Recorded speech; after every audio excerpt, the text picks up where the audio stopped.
கர்நாடக மாநிலம் மைசூரு மாவட்டம் கபினி அணையிலிருந்து இன்று காலையிலிருந்து கூடுதலாக தமிழகத்திற்கு தண்ணீர் திறந்து விடப்பட்டுள்ளது. குறிப்பாக கடந்த சில தினங்களாக ஒரு 6000 10,000 கனஅடி வாக்கில் தண்ணீர் திறந்து விடப்பட்டு வந்தது.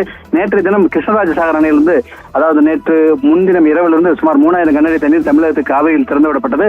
தொடர்ந்து அந்த மண்டியா மாவட்டம் ஸ்ரீரங்கப்பட்டினம் தாலுகாவில் விவசாயிகள் போராட்டத்தில் குறித்ததால் அது கிருஷ்ணராஜசாகர் அணையிலிருந்து தண்ணீர் திறந்து விடப்படவில்லை என்று மண்டியா மாவட்ட கலெக்டர் தெரிவித்திருந்தார். தொடர்ந்து கபினி அணையிலிருந்து 10,000 கனஅடி தண்ணீர் திறந்து விடப்பட்டிருந்த நிலையில் இன்று காலை முதல் 13,600 கனஅடி தண்ணீர் திறந்து விடப்பட்டுள்ளது.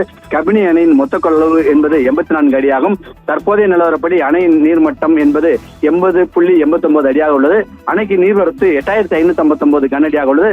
தொடர்ந்து வரும் நீர் அனைத்தும் உபரி நீராக வெளியேற்றப்படுவது வழக்கம். ஆனால் இன்றைய தினம் கூடுதலாக வரும் நீரிலிருந்து ஒரு 5,000 கனஅடி கூடுதலாக சுமார் 13,600 கனஅடி தண்ணீர் திறந்து விடப்பட்டுள்ளது. இது கபிலா ஆறு மூலம் காவிரியில் டி நரசிபுரம் என்ற இடத்தில் வந்து சேரும்.